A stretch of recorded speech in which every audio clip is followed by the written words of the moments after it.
about half over, and I've been slacking. I went hunting one morning for just a couple hours in Vermont, and that's been it. I worked a hen in, but no gobblers were around. Didn't hear any, didn't see any. Tomorrow, I'm gonna get to my spot in Connecticut, and I haven't been there yet this year, but it's traditionally pretty good. So today I'm just practicing 10 yards, sitting on a bucket, sort of replicate what I'll be doing tomorrow in the blind.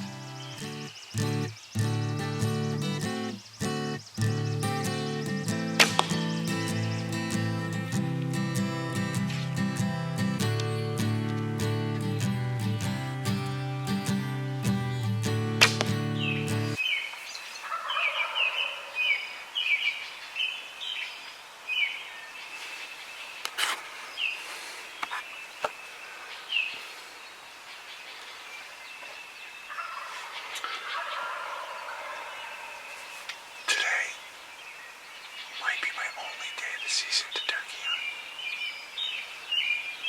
Got a lot of birds gobbling. I'm gonna take the first legal bird that comes in. If I get the chance. I really hope so.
just got home from the hunt. I'm going to process the bird now. It was a great hunt this morning. They didn't quite cooperate how I wanted to. They had circled past me just out of range, those two toms, where I could just barely see them, and it happened fast. And they actually set up about 30 yards to my left, where they were strutting for a little while. I was hoping they were going to commit to the decoys, or the decoy, but I knew once that first one had walked past and was leaving, I knew the second one would follow pretty quickly. So as soon as the bird stepped out and gave me a clear shot, about 15 yards, I took it.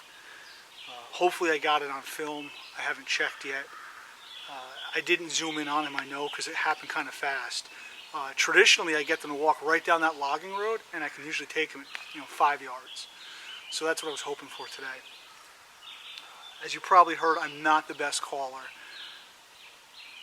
but I can get the birds to work usually. Most years, I'm pretty lucky.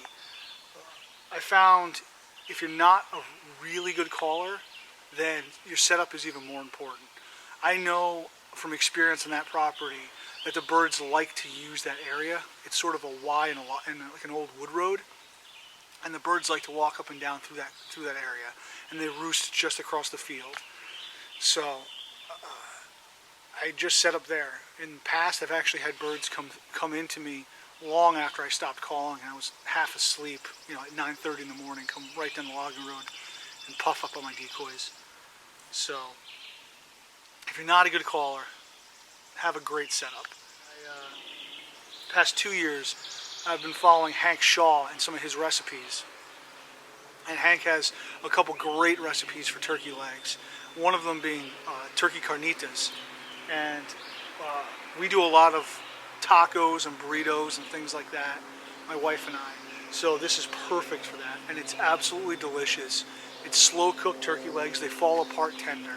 So do me a favor and don't let your turkey legs get freezer burned. Don't let your turkey legs get thrown out. Don't just breast out the bird. Get a good recipe. They're delicious, I promise you. And for the wings, there's no meat on the wings, but I will save these wings, and I will process the feathers so I can fletch up some arrows. I got 3 1-gallon Ziplocs full of meat. The legs, just about as much meat as on the breast. Don't let them get freezer burned. Don't throw them out. Don't give them to the dogs. Get a good recipe.